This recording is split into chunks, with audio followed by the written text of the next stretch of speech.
17th December 1780. Today, Jonathan and Ephraim had come home to celebrate with me for my birthday. I was surprised that either of them came.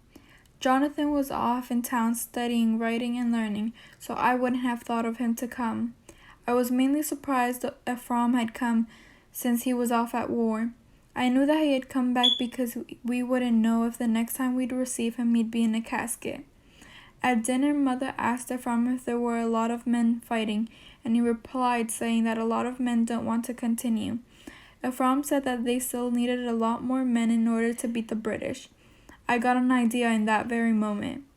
I always wanted to go off to war and fight for our freedom, and I will be doing just that. As everyone ate, I got the idea to disguise myself to look like a man, and then I'll enlist. That is all for tonight, but it is said that I will be going off to war.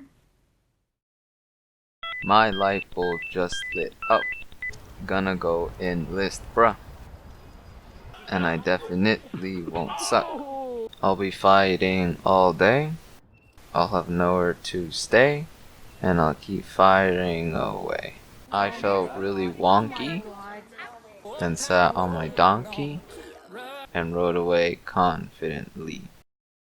Today I decided to enlist in the war because I think it's my duty to help my country gain our independence. Now, as of current times, only men are allowed to go and fight in the war, and so I can't go. I don't really fully agree with this because I would like to help out in the war, and because of my gender, I'm not able to do so.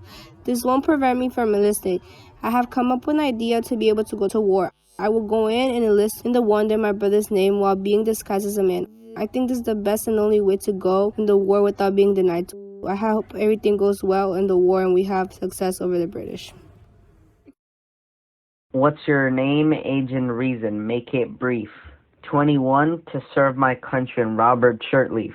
A, to Speedy, repeat please. Gonna take the ASVAB. Hope I don't do half bad. Dedicating this to my late dad. At boot camp for 9 weeks. This making me go real knock-kneed. My God, this place is so dang bleak. 3rd of July, 1782.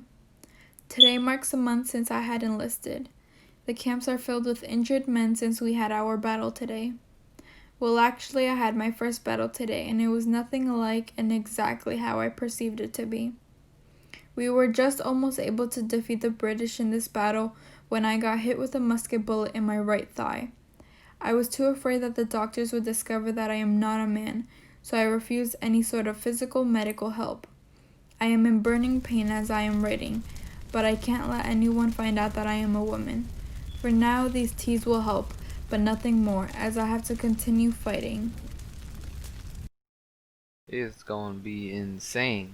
Me and my mates about to hop out of plane. Hope I don't sustain any pains. God, these musket balls in my thighs. I hope no one hears my cries. Oh, but it's such a hot day in July. Please don't take me to a hospital. Sorry, man, that's just not logical. No, you're not very cerebral. Today the war has come to an end with the victory over the British and our independence over them. I'm very happy I was able to contribute to the fight for our country's independence.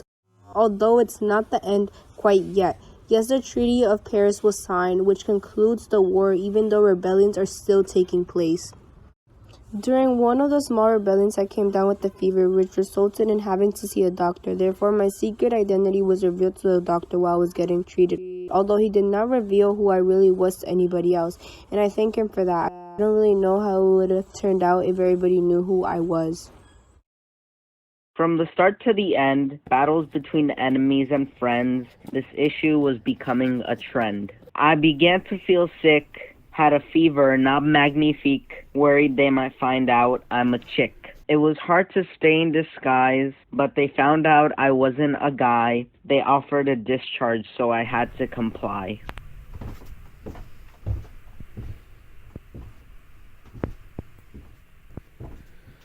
Y'all good?